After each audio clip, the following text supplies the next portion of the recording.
மற்ற கட்சியெல்லாம் பார்த்தீங்கன்னா அவங்கவுங்களுக்கு ஒரு தலைவர் ரெண்டு தலைவரை தான் வைத்திருப்பார்கள்.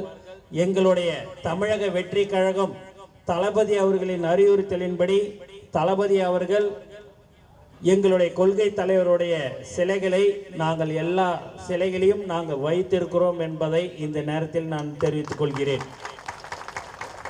மேலும் ரசிகர் மன்றமாக இருக்கும் போதும் சரி, நற்பணி மன்றமாக இருக்கும் போதும் சரி, மக்கள் இயக்கமாக இருக்கும் போதும் சரி, இன்று தமிழக வெற்றி கழகமாக இருக்கும் போதும் சரி, அன்று முதல் இன்று வரை மக்களுக்கு சேவை செய்து கொண்டு பல ஆண்டுகளாக நலத்திட்ட உதவிகளை வழங்கி கொண்டிருக்கிற ஒரு கட்சி எது என்று சொன்னால் அது தமிழக வெற்றி கழகம் என்பதை இந்த நேரத்தில் நான் தெரிவித்துக் கொள்கிறேன். உண்மையாகவே சொல்ல போனா எங்களுடைய தமிழக வெற்றி கழகத்தினுடைய இலக்கு 2026.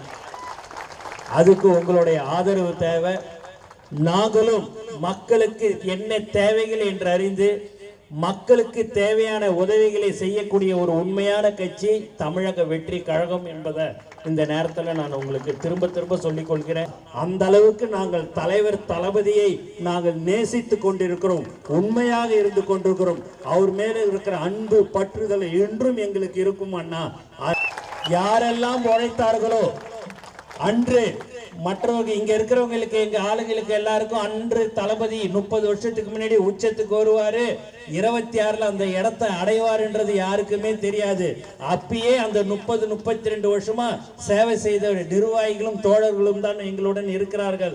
அவர்களுக்கு தான் இன்று தளபதி அவர்கள் மாவட்ட செயலாளராக கொடுத்தாரே ஒழிய அவரிடம் பணம் இருக்கிறதா, கார் இருக்கிறதா என்றெல்லாம் பார்க்கவில்லை. யார் என்று தளபதியுடைய கொடியை பிடித்தார்களோ, யார் அன்னைக்கு போஸ்ட் ஓட்டினார்களோ, யார் மக்களுக்கு சேவை செய்தார்களோ அவர்களுக்கு மட்டும்தான் தமிழக வெற்றி கழகத்தில் மாவட்ட கழக செயலாளர் பதவி வழங்கப்பட்டிருக்கிற ஒரே கட்சி எது என்று சொன்னார் அது தமிழக வெற்றி கழகம் மட்டும்தான் என்பதை இந்த நேரத்தில் நான் தெளிவாக தெரிவித்துக் கொள்கிறேன். சாதாரண ஒரு கூலி தொழிலாளி, மூட்டை தூக்குற தொழிலாளி கூட இன்று மாவட்ட கழக செயலாளர், ஒரு ஆட்டோ ஓட்டும் நபர் இன்று மாவட்ட செயலாளர். அது வேறு எந்த ஒரு கட்சியிலும் இல்லை, இந்த தமிழக வெற்றி கழகத்தில் மட்டும் இருக்கிறது.